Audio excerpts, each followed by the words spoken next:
And 7 would be far from disastrous, of course. He'd still be 13 points up, but I'm sure he'd prefer to extend his leading margin than to see it diminished as Sofoglu darts down the inside now of Scott Deroux into turn 10, and Bose is held back, loses another position. Unai Radre now coming through for 4th place. Yeah, Sofoglu is the rider in this front of this group that's really impressing right now. He's been able to make those nice, clean, tidy moves, and we'll wait and see what happens on him in the run down in towards turn 1, because we know that the likes of Scott Deroux in the 95 have been very impressive in that run down in towards turn 1. Tom Booth Amos, though, he's out in front. He's only got a lead of about a couple of tenths of a second, but he needs to make sure he's able just to get his head down, try and stay away from them on that slipstream city down in towards turn 1. Nice, clean, tidy, and I would add aggressive as well. But Hatem Sofoglu certainly on the move. He and Scott Deroux have come from the final rows of the grid to challenge for the race victory into the final lap. It's Scott Deroux who hits the front. Sofoglu darting through. Jeffrey Bose says now it's time for the sprint finish. He challenges Tom Booth Amos for 3rd position.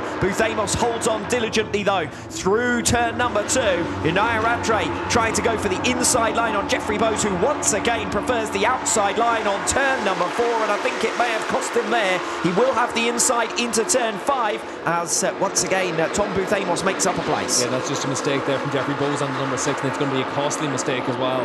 So Jeffrey Bose running wide there on turn number 3, swallowed up somewhat by the pack. He's now got company and duelling for 6th position with his fellow countryman Koen Mertels, who we haven't seen a great deal of Mertels during this race so far, but we're seeing now the top 4 breaking away ever so slightly. Still anyone's game in the closing stages of race number 2. Jeffrey Bose would see his championship lead diminish. Well, Bruno Iarachi out of this group. He crashed turn 4. There is the number 88 machine at the front of the field, though it is getting close. It's going to be down in towards turn 10 that the likes of Sofoglu we've seen make the move in towards that tight left-hander. Let's see what he's able to do on the 54 right behind Scott Deroux. Tom Booth Amos sweeps to the outside line. He doesn't want to give the other riders a slipstream advantage. Oh, the top 3 in the race are wiped out of contention at turn number 10. Oh, drama. That's Unai Radre, Hatem Sofoglu bumped wide. 3 riders out onto the runoff strip, and none of those are going to be able to score points here. Scott Deroux will capitalise.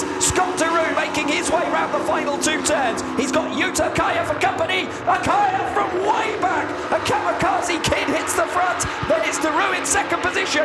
Race towards the line for 3rd place. Meikon Kawakami loses a position and goes down to 5th place. It's Okaya from Deroux. From Bose in 3rd, Mertels in 4th, and Meikon Kawakami rounds out your top 5. Yeah, and that was Unai Radre's mistake on the run down in towards turn 10 that changed that race. But Okaya able to come away at the end of this one with the race victory, and he's had some good performances through the course of this season. He's had some really good Super Bowl efforts as well, but now he's finally able to pick up that race victory.